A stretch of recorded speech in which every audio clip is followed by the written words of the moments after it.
You ever have those mornings where you walk into the shop and it feels like the future just tripped over your doorstep? I'm looking at this 3D printer right now. It's moving so fast, I'm worried it's going to achieve orbit before it finishes this bracket. Well, as long as it doesn't take the roof with it.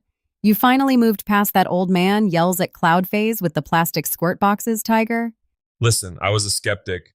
I like things that spark or bleed, but I spent yesterday afternoon messing with some of this new high-speed TPU.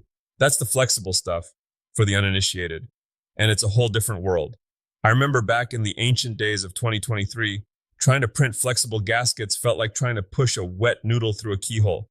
You had to slow the machine down so much you could have hand-carved the part out of a tire faster.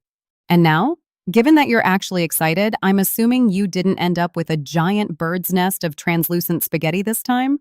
Not even a strand.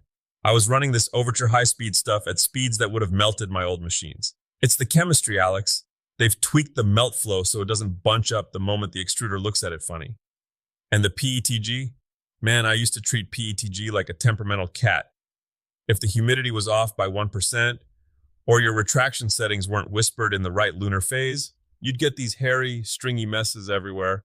I remember. You once told me a PETG print looked like a spider had a nervous breakdown on your build plate. It did. It was structural cobwebs. But the new high-speed variants are legitimately crisp.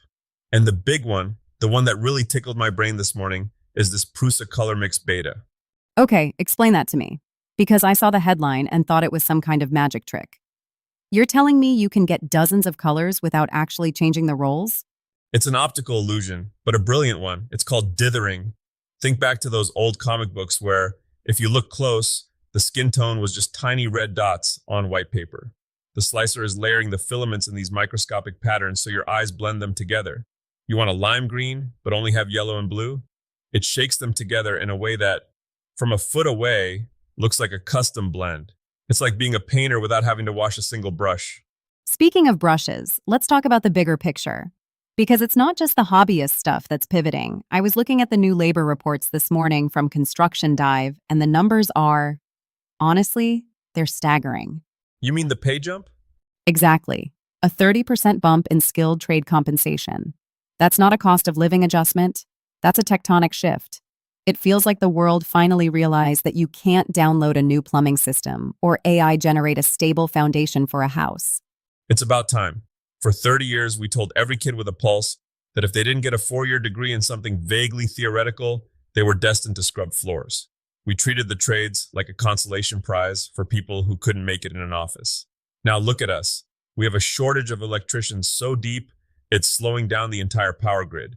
And those kids who went to trade school are buying houses while their peers are still staring at a mountain of student debt and wondering if their marketing degree is going to be replaced by a chatbot next Tuesday. Tell us how you really feel, Tiger. But you're right. The dirty job stigma is dying because the paycheck is starting to look awfully clean.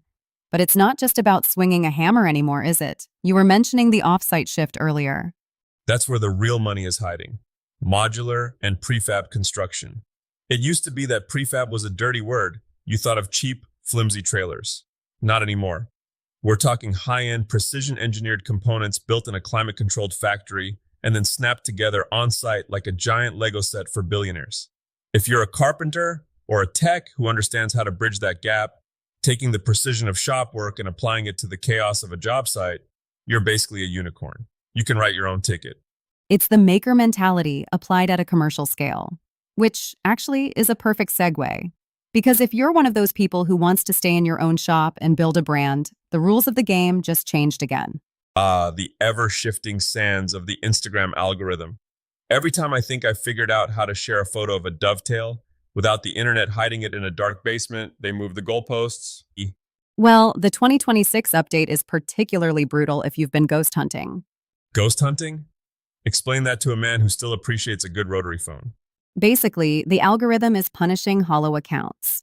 If you have 50,000 followers because you bought them in 2019 or you joined a follow loop, but only 5 people are actually liking your posts, Instagram assumes your content is garbage and stops showing it to everyone, even the people who actually want to see it.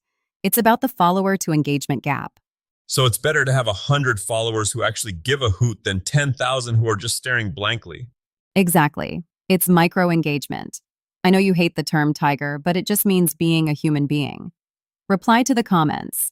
Ask people what they're working on in your stories. It's like the difference between shouting into a megaphone at a crowded mall and having a beer with 10 friends in the garage. The algorithm wants the garage vibes. That I can get behind. I've always said, well, it's always felt to me like the best part of this maker mogul stuff isn't the mogul part, it's the community.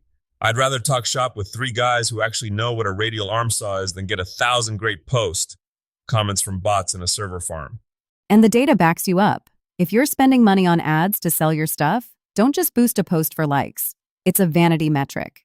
You have to target the people who've actually walked through your virtual door, the ones who visited the shop. Stick to the people who are already interested in the craft. Speaking of being interested in the craft, it's Friday, and my favorite part of the digest this week is the furniture from firewood bit. I saw that. $5,000 from a log? That sounds like a bit of a tall tale, Tiger. Is this one of those I once caught a fish this big moments? No, I promise it's legit. But there's a catch. You have to see the beauty in the stuff everyone else is throwing away. I was out back at my neighbor's place last month. He had this old, gnarled oak log he was about to split for his wood stove. It was full of checks and rot, looked like a total mess. But I saw a streak of figure in there that looked like a thunderstorm. And I'm guessing you didn't let him burn it. Not a chance. I traded him a 6-pack for it and dragged it into the shop. Once you slab that out, stabilize the ugly parts with a bit of deep pour epoxy, maybe charcoal or smoke color to keep it classy, and run it through a planer. Suddenly that trash has a soul. You're not just selling a table, you're selling a story about a tree that got a second life. People pay a premium for that narrative. It's the ultimate entry-level project, too. Making a cutting board out of offcuts or rescued wood teaches you everything. Grain direction, moisture content, food-safe finishes. It's the wax-on, wax-off of woodworking. It really is. And for the folks working in a one-car garage with a tricycle and a lawnmower fighting for space, get a mobile stand for your saw. I just put the 2026 model together with the one-tap height adjustment. My old back thanked me immediately. There's no dignity in humping a 60-pound table saw onto a pair of shaky sawhorses every time you want to make a rip cut. I think no dignity in humping a table saw might be the most Tiger quote of the year. Better that than no fingers left after the saw tipped over. We've covered a lot of ground today, from 3D printing speed records to the massive paychecks in the trades, down to the pixels on a screen and the sawdust on the floor. It all points to the same thing, though. The world is getting faster and more digital, but the things that actually matter, the things that ground us, are the things we make with our hands. Whether you're using a high-speed extruder or a hand plane from 1920, you're taking control of your corner of the world. So what's the one thing people should take into their weekend? Don't wait for the perfect piece of wood or the perfect machine. Some of the best things I've ever built came out of a mistake or a piece of scrap that was headed for the bin. Just go make something, fail at it, learn why it failed, and then do it again. That's how you build a life, not just a bookshelf. Well said. That's it for the TigerDen Daily. Now get out of your head and into the shop. Stay hungry, stay curious. We'll see you at the bench.